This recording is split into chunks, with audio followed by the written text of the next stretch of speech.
দেশের আর্থসামাজিক উন্নয়নে ক্ষুদ্র আর্থিক প্রতিষ্ঠানগুলোর ভূমিকা বা অবদানকে আপনি কিভাবে মূল্যায়ন করেন? অস্বীকার করার কোনো উপায়ই নেই।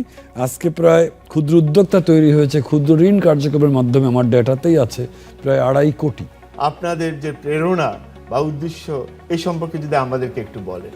আমরা কিন্তু ইনফর্মাল সেক্টরের মানে এনজিওতে আমরা কাজ করি, গ্রামে এবং রিমোট প্রত্যন্ত এলাকা যেখানে কিন্তু অ্যাক্সেস টু ফাইন্যান্স যাওয়ার সুযোগ কম। একটা কমার্শিয়ালি মোটিভেটেড ব্যাংক যে কিনা কাজ করে আরবান বড় সেগমেন্টে, বড় ক্লায়েন্টের সাথে, পাওয়ার সেক্টরে, সেও কিন্তু 5,500 কোটি টাকা ক্ষুদ্র ঋণে দিয়েছি। আমাদের প্রায় 8,000 স্টাফ আমাদের কাজ করছে এবং মডার্ন টেকনোলজি যেটা দিয়েছি, এই টেকনোলজি পাওয়ার ফলে তাদের কিন্তু প্রোডাক্টিভিটি বাড়ছে, কর্মসংস্থান হয়েছে। ক্রেডিট অ্যান্ড ডেভেলপমেন্ট ফোরামের 30 বছর পূর্তি উপলক্ষে ধারাবাহিক টক শো অন্তর্ভুক্তিমূলক উন্নয়নে MFI দেখবেন 12 সেপ্টেম্বর শুক্রবার বাংলাদেশ সময় সকাল 11:30 শুধুমাত্র চ্যানেল আইতে।